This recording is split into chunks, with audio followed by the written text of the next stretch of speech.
a little bit nervous in the beginning, and I overlooked the presence of the first graders this morning with their teacher. Special welcome to them as they come to these Monday masses. And likewise, I also meet Soane Cardinal, who's also assisting here in the parish with Pastor Francis. There is a phrase about Rome as the eternal city.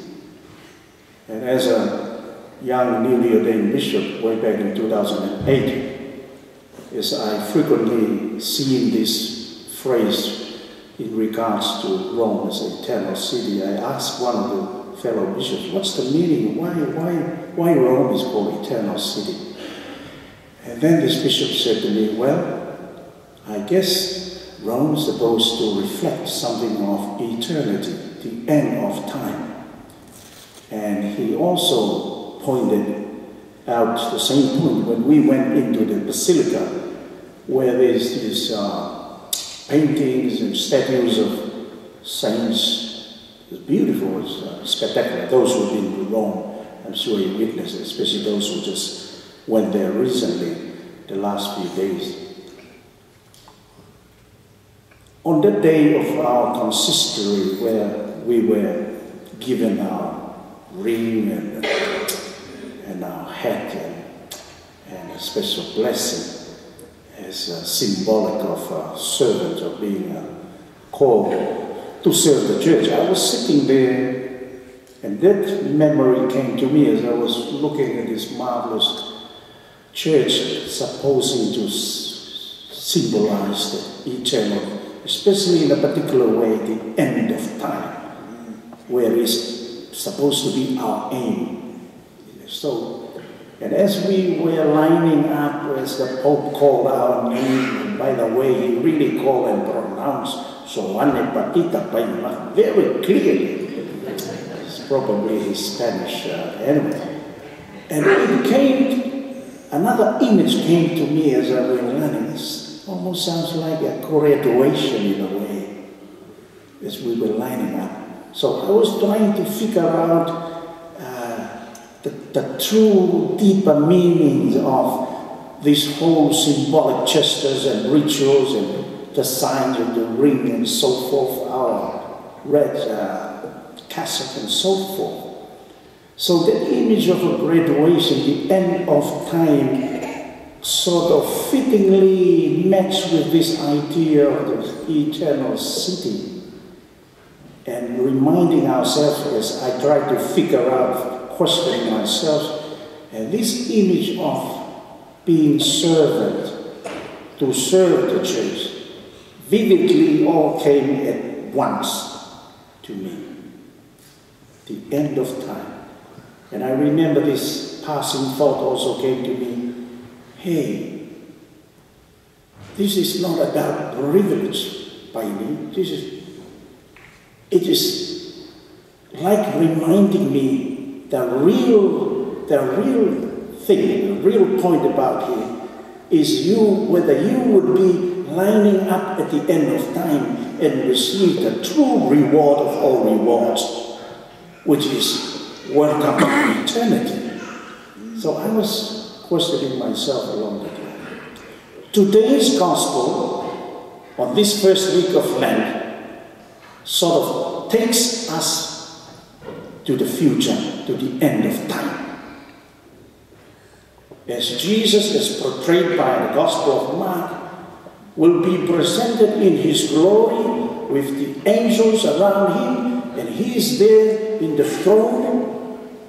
It's like calling an end of time judgment, where he divided the flock into the sheep and goats. That familiar gospel. It's like a graduation at the end of time.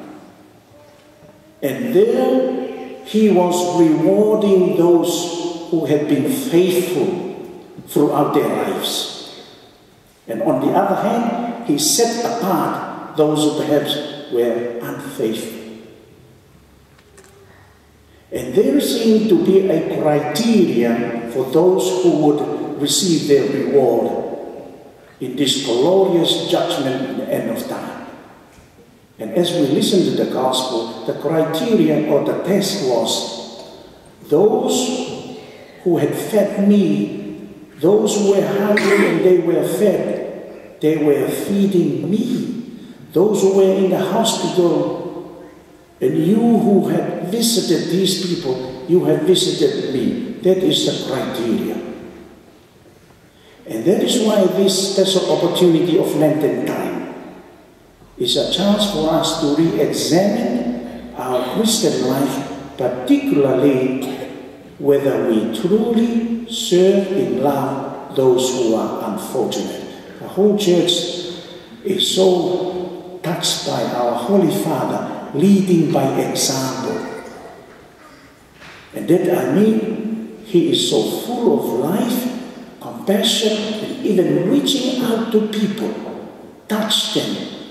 The Tongans who went to Rome, they cannot stop talking in their witnessing straight life. When they saw the Pope lift up a child, when they heard the Pope himself visited the poor.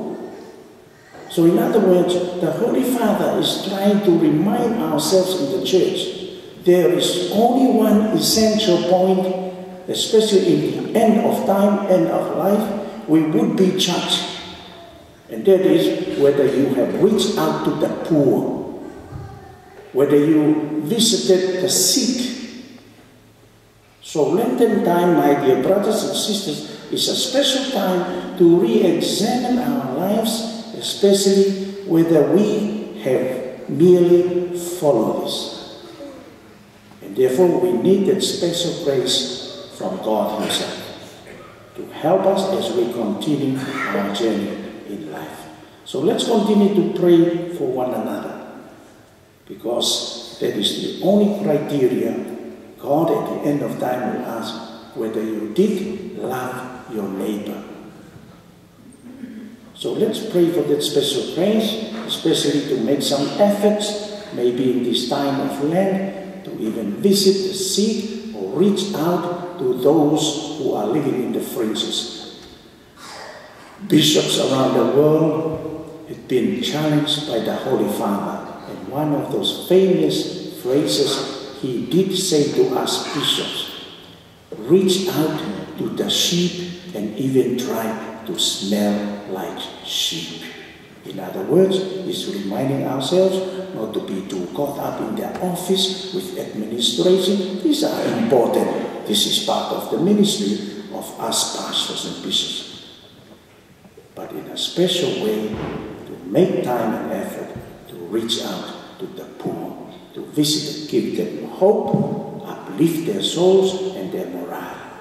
So let's continue our journey in Lenten season. And I take the opportunity, therefore, this time, thank you for your prayers. I'm just weak like all of you. But we need the power of prayer for one another, so we continue to be faithful to God, especially to love those who are poor, those who are finding life so difficult, so that we give them hope in their lives. May the word of God continue to bless all of us. Amen.